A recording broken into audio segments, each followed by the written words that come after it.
Hi, I'm Melanie Royals with Royal Design Studio Stencils.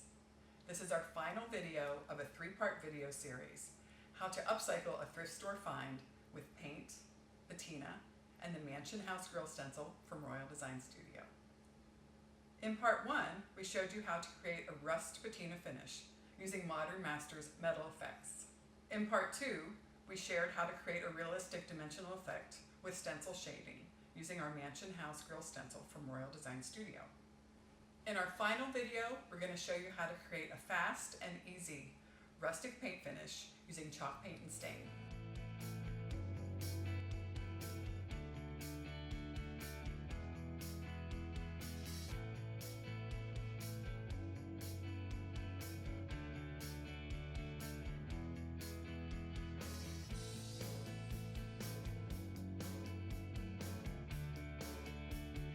We're going to be using a wet-on-wet paint finish that uses both the Florence and Provence colors of chalk paint.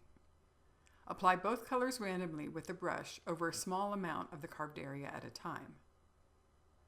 Immediately, use a piece of damp cheesecloth to remove the excess chalk paint just on the raised areas. Leave the paint remaining in the crevices and lower areas of the carving.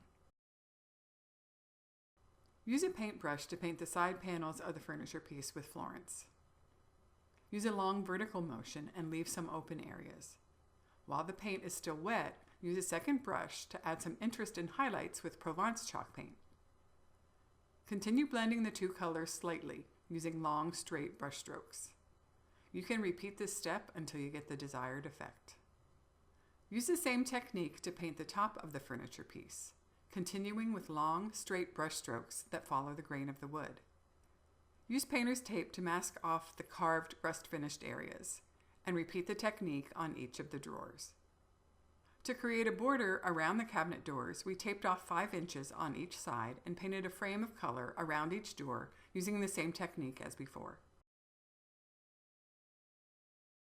A stained glaze will tone down the color and give the whole piece a rich look. Mix 1 part rich brown stain and seal with 1 part So Slow extender. Use a brush to apply the stained glaze in a small workable area over your chalk paint finish. Wipe off and blend in immediately with cheesecloth as you go. Continue over all chalk painted areas. We're going to add to this rustic look with a little bit of dry brushing. To dry brush, dip a chip brush into Provence chalk paint and then offload most of the excess paint onto either heavy paper or a stack of paper towels. Use the dry brush to add back in more color and texture over the glazed stain layer. Allow everything to dry thoroughly before you move on to the next step. Waxing. Finally, seal and protect your entire piece with Annie Sloan clear wax. Apply 1 to 2 thin layers and buff to a soft sheen. Thank you for watching our 3-part furniture makeover video series. Please feel free to like, comment, share, and subscribe to our YouTube channel, because we don't want you to miss a thing.